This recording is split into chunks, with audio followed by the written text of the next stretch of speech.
Let's face it, the United States is going through some difficult times. A wildly populist and controversial person is the president-elect for the second time. There was a murder of a CEO in broad daylight in the streets of New York. There is a civil war within the Republican Party about legal immigration.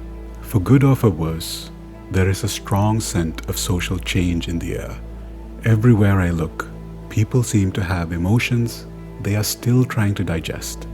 I myself have been thinking, if Siddhartha Gautama, the Buddha, was alive today, how would he reconcile internal peace with the chaos of external change? When people think of Buddhism, they rarely think of it as political, but that's not entirely true. Gautama's middle way came as a direct opposition to the Hindu caste system in his age. It was not just revolutionary in the spiritual sense, but it was also revolutionary in the social justice sense.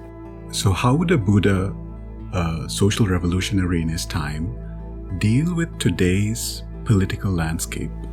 I want to tell you about a sublime state of mind that the Buddha cultivated to deal with such chaos.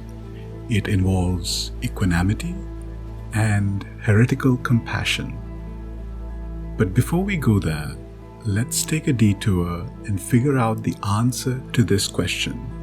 Can a Buddha forgive murder? And for that, let me tell you the story of Angulimala.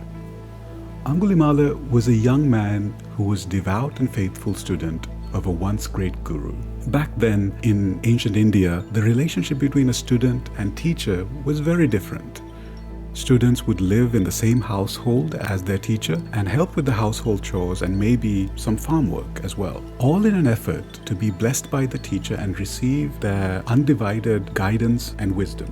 Good teachers were apparently a rare find those days. So Angulimala was one of those devout students, a teacher's pet, as you would call these days. He was a very faithful student, but in his over-enthusiastic effort to please the teacher, he managed to incur the jealousy and wrath of his peers. These jealous students spread rumors that Angulimala was having an affair with the teacher's wife and created a rift between the teacher and the student. In his insecurity, the teacher plotted against Angulimala and set him in a path of destruction.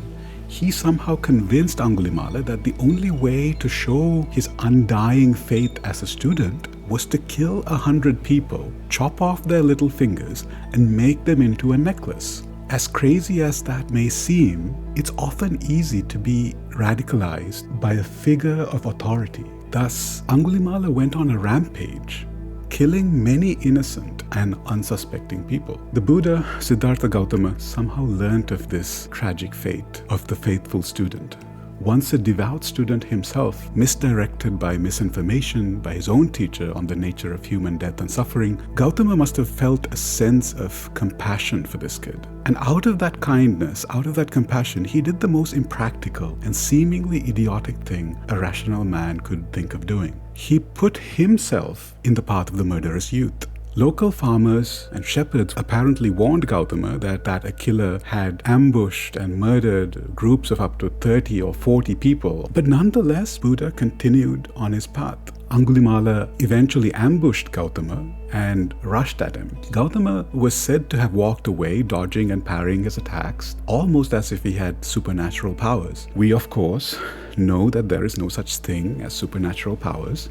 Most likely, Gautama, a prince in his day, had ample trainings of the arts of war and knew how to defend himself in close combat situations. Angulimala, after being tired out by Gautama, panting and out of breath, yelled, "Stop, monk, stop." Gautama replies, "I have stopped, Angulimala. You are the one who is continuing this cycle of samsara. You are the one who needs to stop." Somehow this struck a chord with Angulimala and thus started a conversation that eventually made Angulimala stop the violence, stop the killing, and eventually stop the cycle of samsara. He became an ordained Buddhist monk and later is said to have achieved nirvana. But that's not the end of the story. When Gautama brought Angulimala into the ranks of the Sangha, a lot of people were worried. How can a murderer be forgiven? Can the Buddha be trusted? So the people told the king of the whereabouts of this mass murderer, and the king, eager to serve, gathered an army of 500 angry men seeking justice and arrived at the gates of the monastery where the Buddha was known to be staying. The king respectfully greets Gautama and explains why he has come. The Buddha asks the king, "Great king, suppose you were to see Angulimala wearing my robe with a shaved head, living the holy life on 1 meal a day, provided willingly by the people of the village, and being virtuous and of fine character. What would you do?" The king answers, "We would bow down to him, Lord Gautama, or rise up to greet him. We would offer him food. We would arrange lawful guard, protection, and defense. But tell me, how could there be such virtue and restraint in an unvirtuous, evil character?" The Buddha then points at the monk who is right beside him and says, "This great king is your killer. You couldn't recognize the killer because that is the extent to which he has changed. That is the extent to which all of us can change." The king, looking back and forth between Gautama and Angulimala, realizes he simply cannot carry out the task he came to do. To arrest the man of the robes would be a tall order, but to arrest a monk who stands beside the great Buddha himself and is uncannily indistinguishable from the Buddha himself was not something he was ready to do. Somehow Gautama had bested him and stopped the cycle of violence. Thus the Buddha saved Angulimala twice, once from himself and the second from the angry mob that came after him. In his own way, fitting for a Buddha, Siddhartha Gautama showed us how to act in compassion.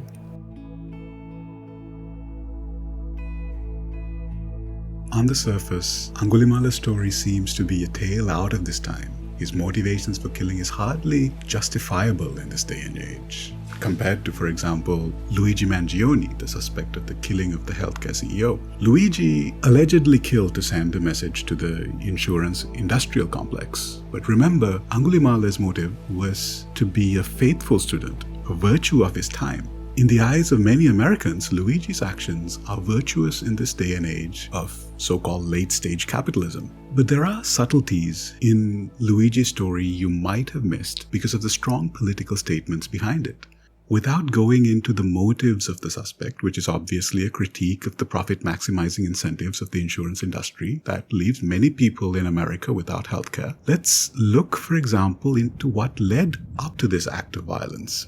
One of the grievances Luigi had leading up to the attack was peaceful protest is outright ignored. Economic protest isn't possible in the current system. So how long until we recognize that violence against those who lead us to such destruction is justified as self-defense? This seems on the surface like a reasonable argument. But if you really believe that, and I mean really, really believe that, you only have two choices in life. Live a life of apathy or die in an act of self-defiance. So this, by definition, is an indicator of radicalization, a point of no return, if you will. So we need to go a little bit further into the psyche of the suspect to build an awareness of what happened before this point of no return. Well, Luigi's concerns for society wasn't limited to healthcare. Digging into his social media, journalists have uncovered his expressed concerns over pornography, DEI programs, declining fertility rates, wokeism, secularization, and the decline of Christianity, and so on. He neither supported Trump or Harris. Instead, he seemed to resonate with RFK Jr., the candidate that ran on a promise of anti-establishment. Whether you're on the left or on the right, I know this is a hard fact to digest, but as with all inconvenient truths, once you get past that initial feeling of discomfort, you gain insight into a world that you haven't been privy to before. Whether you think Luigi is a freedom fighter or a terrorist, you have to admit that this was a young man living amidst the torched information landscape of social media, trying to make sense of the world and trying to make it a better place as best as he could, to find community while doing so. But Luigi was met with a propaganda machine that was specifically targeted towards young men like him, to stoke division, to stoke mistrust and hatred against a political ideology. Remember, this is all happening while we're going through one of the most consequential elections of our time. So there is an incentive for bad actors to rile up the discontent in the population. In this age of disinformation, we are almost always at war with competing ideologies. We are thrown into extremes by arguments that seem rational and reasonable on the outset, but have sinister motives underneath. We are at constant war with the other side, and we have lost the art of being sublime. How do we defend ourselves against this onslaught of misinformation and calls to radicalization? Perhaps now you can begin to see some similarities between Angulimala and Luigi. For Angulimala, the source of radicalization was his teacher, the one person who should have known better. For Luigi and the young men living through these tense times of political change, the source of radicalization are the bad actors that want to rile up the discontent in the population. Although you can blame social media for most of the chaos in the younger generation, the seduction of violence and seeking quick solutions to complex problems is not a new trend. It's always been there. Hindu mythology embodies this destructive force as Shiva the Destroyer. This destroyer is considered an essential part of the cycle of life, where much like a forest fire that helps thin the canopy and allow the sunlight to reach the forest floor, Shiva destroys the current establishment and paves way to a new age where the cycle can start again. You can argue that this is how it always was and how it always will be. But as seductive as it can be, violence is the antithesis if you want to break this cycle of samsara. Hatred cannot be fought with hatred, because at the end of the day, you will eventually become the very thing you hated. Much like in the French Revolution or in the Mao Zedong's People's Revolution, someone else will come for your head eventually. The true tragedy of the seductive nature of seeking out these violent delights is not just that they will end in violence, but that they will ultimately fail to break the cycle of discontent. You becoming the very thing you hated will spur another revolution, and society will swing to the other side. You will win short-term battles, but you will lose the war fought within the human condition. There is another way, and that is the path of Uppekka. Uppekka roughly translates to equanimity. It's the ability to stay compassionate and neutral in the face of loss or gain, fame or disgrace, happiness or sorrow. In the context of social change, it's the ability to stay focused even when you don't agree with the people around you or when you disagree with the people who gain power. From bacteria to bark, we sentient beings have always had goals. These goals could be as simple as finding the next meal to overhauling systemic injustices and building a better world. Within the realities that we hallucinate to overcome these goals, we paint ourselves as the hero of our own story. We try our best to whitewash ourselves in the best possible light. We are always the victim, never the perpetrator. That is the way we motivate ourselves towards a goal. But that is also what leads to the cycle of social samsara. One generation seeks revolution to break away from the past and establish new values. The next generation, tired of all the conflict and struggles, seeks order and peace. This second generation makes rules and laws as a stress response to the organizational and social trauma they had to endure. The third generation, not having any context of this, indulging in the temporary luxuries brought by the subsequent eras of peace, become cynical of their parents